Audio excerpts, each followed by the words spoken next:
여러분, 혹시 지금 통장에 들어있는 현금이 안전하다고 생각하시나요? 아니면 그래도 한국인이라면 결국 서울에 내 집 한 채, 특히 강남 아파트 하나는 있어야지 라는 생각을 하며 오늘도 청약 통장을 만지작거리고 계신가요? 자, 오늘 제가 여러분의 그 상식을 완전히 깨부숴버릴 충격적인 숫자 하나를 가져왔습니다. 2019년에 20억을 들여 강남 아파트를 산 A씨와 똑같은 돈으로 금이나 나스닥 주식을 사서 달러로 보유했던 B씨, 5년이 지난 지금 누가 더 부자가 됐을까요? 당연히 강남 아파트 아니야? 라고 생각하셨다면 여러분은 지금 심각한 위기에 처해 계신 겁니다. 강남 아파트가 지난 5년간 약 75% 오르는 동안 금과 나스닥의 원화 환산 수익률은 무려 300%를 넘겼습니다. 이게 무슨 소리냐고요? 여러분이 열심히 일해서 번 돈이 통장에 가만히 있는 동안 한국은행은 찍어내는 돈의 양을 엄청나게 늘렸고 그 결과 여러분의 원화 가치는 걸레짝이 되어버렸다는 뜻입니다. 앉아서 코 베인다는 말이 딱 지금 대한민국 상황이에요. 오늘 이 영상 끝까지 보셔야 합니다. 단순히 재테크 잘하는 법을 알려드리는 게 아니에요. 당신의 자산이 어떻게 도둑맞고 있는지, 그리고 그 도둑맞는 시스템 안에서 어떻게 하면 압도적인 수익을 내며 살아남을 수 있는지 15년 경제 전략가의 모든 노하우를 담아 1시간 동안 아주 낱낱이 파헤쳐 드릴 겁니다. 이 영상 하나로 여러분의 경제적 운명이 바뀔 수 있다고 단언합니다. 사실 많은 분이 물가가 올랐다는 말은 체감하지만 내 돈의 가치가 떨어졌다는 말의 진짜 무서움은 잘 모르시더라고요. 한국은행이 경제 성장 속도보다 훨씬 빠르게 돈을 풀면 시장에 흔해진 원화는 가치가 떨어질 수밖에 없습니다. 하지만 우리는 여전히 원화로 월급을 받고 원화로 적금을 붙죠. 이게 얼마나 위험한 일인지 오늘 데이터를 통해 증명해 드릴 거예요. 특히 강남 아파트 불패 신화에 갇혀서 소중한 투자 기회를 날려버리고 있는 분들, 오늘 영상 정말 집중해서 보셔야 합니다. 강남 아파트보다 훨씬 적은 돈으로 훨씬 안전하게 훨씬 더 큰 수익을 낼 수 있는 달러 기반 자산 투자의 실체를 공개하겠습니다. 자, 첫 번째 이야기부터 해볼게요. 나는 돈을 잃은 적이 없는데 왜 자꾸 가난해지는 기분이 들지? 라는 생각 해보신 적 있죠? 그 범인은 바로 M2 통화량이라는 녀석입니다. M2가 뭐냐고요? 어렵게 생각하실 것 없어요. 시장에 풀린 전체 돈의 양이라고 보시면 됩니다. 그런데 문제는 한국은행이 이 돈을 정말 무시무시한 속도로 찍어내고 있다는 겁니다. 한번 생각해 보세요. 세상에 사과가 10개 있고 돈이 1,000원 있으면 사과 하나에 1,000원이겠죠? 그런데 사과는 그대로인데 나라에서 돈을 2,000원으로 늘려버리면 어떻게 될까요? 사과 가격은 2,000원이 됩니다. 사과 값은 오른 게 아니라 돈의 가치가 반토막 난 거예요. 이게 바로 지금 대한민국에서 벌어지는 일입니다. 경제 성장률은 바닥을 기는데 시중에 돈은 넘쳐나요. 2019년부터 지금까지 한국의 통화량 증가율을 보세요. 그래프가 거의 수직 상승입니다.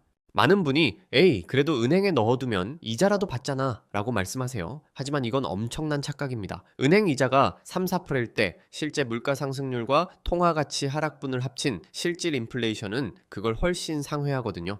결국 은행에 예금만 한 사람들은 매년 자기 자산의 구매력을 5% 이상씩 국가에 상납하고 있는 꼴이에요. 이걸 전문 용어로 인플레이션 조세라고 합니다. 정부가 직접 세금을 걷지 않고도 돈의 가치를 떨어뜨려 국민의 부를 슬쩍 가져가는 거죠. 자, 이제 많은 분이 기다리셨을 혹은 아주 불편해하실 이야기, 바로 강남 아파트 이야기입니다. 우리나라 사람들에게 강남 아파트는 단순한 집이 아니죠. 종교고 신념이고 내 노후를 책임져줄 유일한 구원줄이라고 믿으시는 분들이 정말 많아요. 그런데 여러분, 우리가 수익을 말할 때 반드시 따져봐야 할 게 있습니다. 바로 무엇으로 측정하느냐예요. 2019년 당시 약 20억 정도 하던 강남 아파트가 지금 35억이 됐다고 칩시다.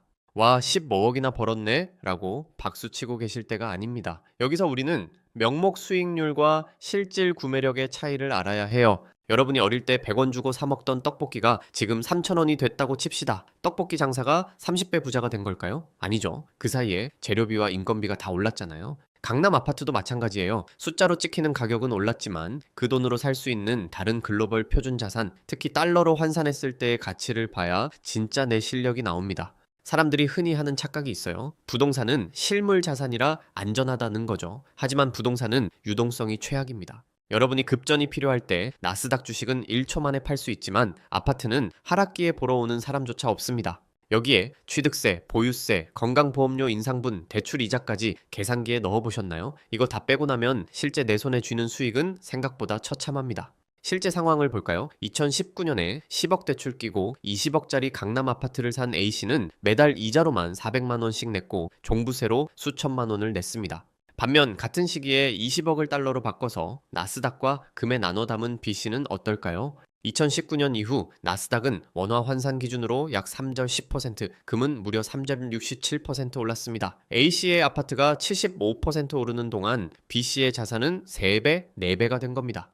B씨는 세금도 적게 냈고 언제든 돈을 뺄 수 있는 자유까지 가졌죠. 그런데 여기서 더 무서운 사실이 있습니다. 강남 아파트보다 달러 자산이 수익률이 높았던 핵심 이유는 바로 환율의 마법 때문입니다. 한국 경제가 안 좋아지면 원화 가치가 떨어지고 환율이 치솟습니다. 그때 내가 가진 달러 자산은 가만히 앉아만 있어도 원화 기준으로 가치가 폭등합니다. 남들 곡소리 날 때 내 계좌는 불어나는 구조죠. 환율이 너무 높아서 지금 사면 상투 아닌가요? 라고 묻고 싶으실 겁니다. 하지만 환율은 국력의 지표입니다. 저출산, 저성장이라는 거대한 파도 앞에선 한국과 전 세계의 돈을 빨아들이는 미국을 비교해보세요. 이제 1,400원은 높은 가격이 아니라 새로운 바닥일 수 있습니다. 2022년 하락장 때 나스닥이 빠졌어도 환율이 폭등하면서 달러 자산가들의 계좌는 견고했습니다. 방패가 있느냐 없느냐의 차이죠. 그럼 소액 투자자는 어떻게 해야 할까요? 부동산은 덩어리가 크지만 달러 자산은 10만 원만 있어도 시작할 수 있습니다. 증권사 앱을 열고 외화 계좌를 만드세요. 그리고 자동 환전 적립 기능을 활용해 매달 일정 금액을 달러로 바꾸는 겁니다. 나스닥 8, 금 B의 비율로 담으세요. 이게 바로 공격과 방어의 완벽한 조화입니다. 세금이 무서워요 하시는 분들 1억 벌어서 세금 내는 게 손해봐서 세금 안 내는 것보다 훨씬 낫다는 걸 기억하세요. 경제 위기가 오면 어떻게 될까요? 집은 매수자가 없어서 못 팔지만 미국 주식과 금은 새벽 2시에도 버튼 하나로 현금화가 가능합니다. 1997년 IMF나 2008년 리먼 사태 때 환율이 어떻게 됐는지 보세요. 위기가 오면 원화 자산은 떡락하지만 달러 자산은 떡상합니다. 이때 폭등한 달러 자산을 팔아 반토막 난 한국 아파트를 주워 담는 것. 이게 바로 부자들이 위기 때 더 큰 부자가 되는 비밀입니다. 여기에 리밸런싱 기술까지 더하면 금상첨화입니다. 6개월이나 1년에 한 번씩 너무 많이 오른 주식을 조금 팔아 상대적으로 싼 금이나 달러 현금을 확보하세요. 기계적으로 저가 매수고가 매도를 실천하는 겁니다. 마지막으로 우리가 처한 현실을 냉정하게 봐야 합니다. 대한민국은 인구 통계학적으로 수축 사회로 가고 있습니다. 인구가 줄면 경제 활력이 떨어지고 원화 가치는 장기적으로 하락할 수밖에 없습니다. 삼성전자가 잘 나가도 국가 시스템의 활력이 떨어지면 화폐 가치는 보장받지 못합니다. 이제는 자산의 50% 이상을 해외 자산으로 세팅해야 합니다. 자, 오늘 내용을 요약해 드립니다. 첫째, 원화는 녹아내리는 얼음입니다. 둘째, 자산의 기준을 달러로 바꾸세요. 셋째, 소액이라도 당장 시작하고 리밸런싱 하세요. 이 영상을 끄자마자 하셔야 할 숙제가 있습니다. 내 자산 중 원화 비중이 얼마인지 계산해 보세요. 그리고 지금 당장 1달러라도 사보세요. 그 작은 시작이 여러분의 경제적 운명을 바꿀 겁니다. 위기는 누구에게나 오지만 기회로 바꾸는 건 오늘 여러분의 선택에 달렸습니다. 여러분의 자산이 달러처럼 견고해지는 그날까지 함께 하겠습니다. 오늘 영상이 도움되셨다면 구독과 좋아요 부탁드립니다. 시청해주세요.